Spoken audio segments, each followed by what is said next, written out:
Saya ingin tanya kepada pemirsa, bayangkan Anda punya surat, lalu Anda masukkan ke dalam kotak pos, jangan tulis alamat. Apa yang terjadi? Amplop itu tidak akan kemana-mana, dan tentu saja tidak pernah sampai ke tujuan. Ibarat diri kita ini adalah amplop, kita juga harus punya tujuan. Kalau kita tidak punya tujuan, maka kita tidak akan kemana-mana. Tujuan adalah gambaran tentang idealisme. Tujuan adalah ibarat gedung sebelum dibangun, yang pertama adalah desain atau gambar. Tanpa gambar, kita tidak tahu apa bentuknya. Begitu juga masa depan kita. Tanpa tujuan, tanpa impian, tanpa visi, kita tidak akan pernah kemana-mana. Ibarat surat atau amplop yang tadi dikirimkan ke dalam kotak pos tanpa alamat di dalamnya.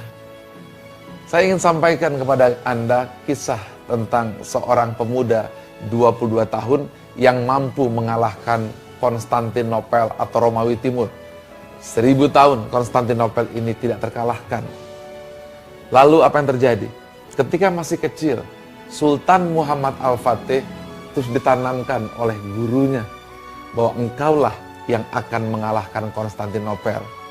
Ditimang-timang, diperlihatkan benteng Konstantinopel, diperlihatkan Selat Bosforus, sang guru sambil mengajak, "Nak, itu yang kamu akan kalahkan." Benar saja, ketika usianya 22 tahun, ia melakukan sebuah serangan dan menyerbu Konstantinopel. Dan akhirnya Konstantinopel yang begitu kuat ditaklukkan. Anda tahu bagaimana caranya?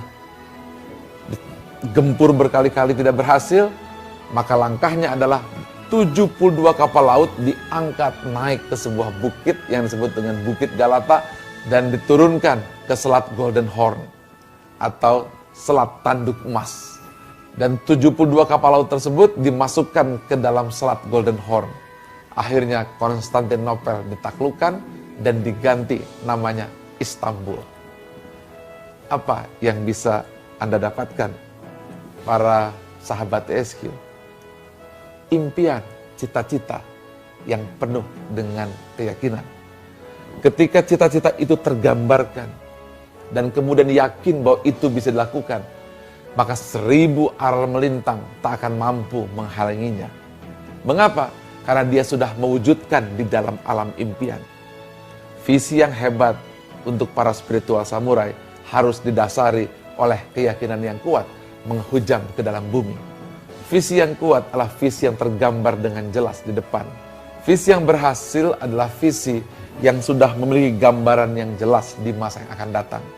Lalu diyakini bahwa itu semua akan menjadi kenyataan. Karena dengan cara seperti itulah seseorang akan bergerak untuk mewujudkannya.